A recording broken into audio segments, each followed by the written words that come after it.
He'll walk up to a park bench and he'll tell you about it.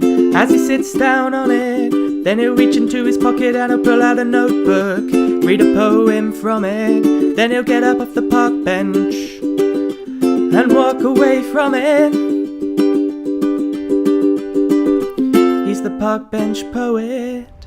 Hello, welcome to Park Bench Poetry.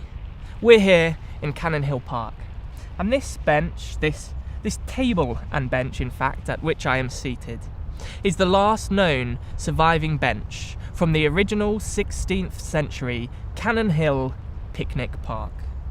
Very little is actually known about this park, but we do know that Prince James IX held extravagant banquets here for the finest of guests.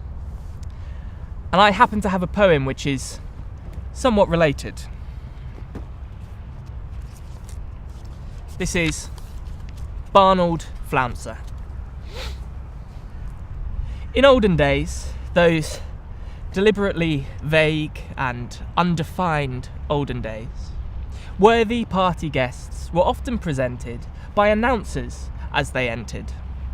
Dull and dreary introductions designed to stroke the ego. May I present the Lord and Lady Valaketh of Killigan. Announcers went unnoticed, mostly, as the elite went on unaware of the potential in the power of words. Enter a man. Enter so much more than a man. A man who made his name proclaiming other people's fame with such passion, in such fantastical fashion, he soon outshone the royalty he had to represent.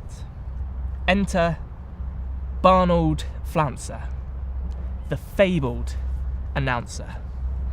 Such a way with words, such perfect diction. He twisted truth with just a hint of outright fiction. But who would complain?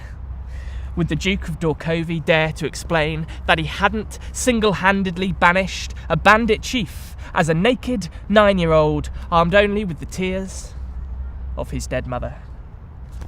And would the Baroness of Bessex dare to express the slightest distress as Barnold pressed on, saying she had gone from pole to pole twice in search of the soul?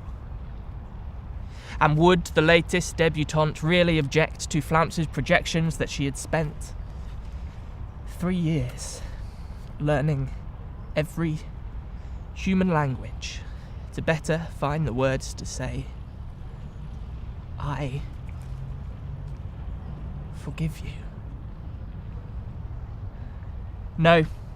Though few believed the lies about each other, each one harboured secret hopes that something in their own Flouncer-flung tantalising title sequence would ring true. And Barnold, that bastion of the blagger, soon became a fixture of any party worth attending, until at last, Barnold Flouncer, announced by his own announcer, became himself a guest amongst the brightest and best. But Barnold, he heard the absurdities of these announcers. He heard the way that they too wove reality with pure imagination, touched and somewhat flattered by their imitation. He sued them all and made a fortune in litigation. He's the park bench poet.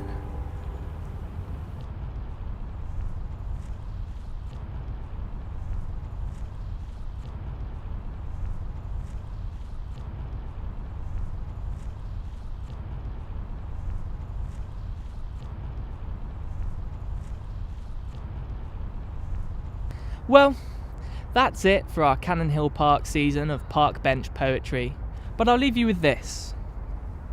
Yesterday, beneath this tree, I saw a man who wasn't me. Today I saw that man again. I'm certain that he isn't Ben. And there we have it. We hope to be back soon Maybe in a different park. Who knows what the future will hold? Until then, keep benching. He's the park bench poet.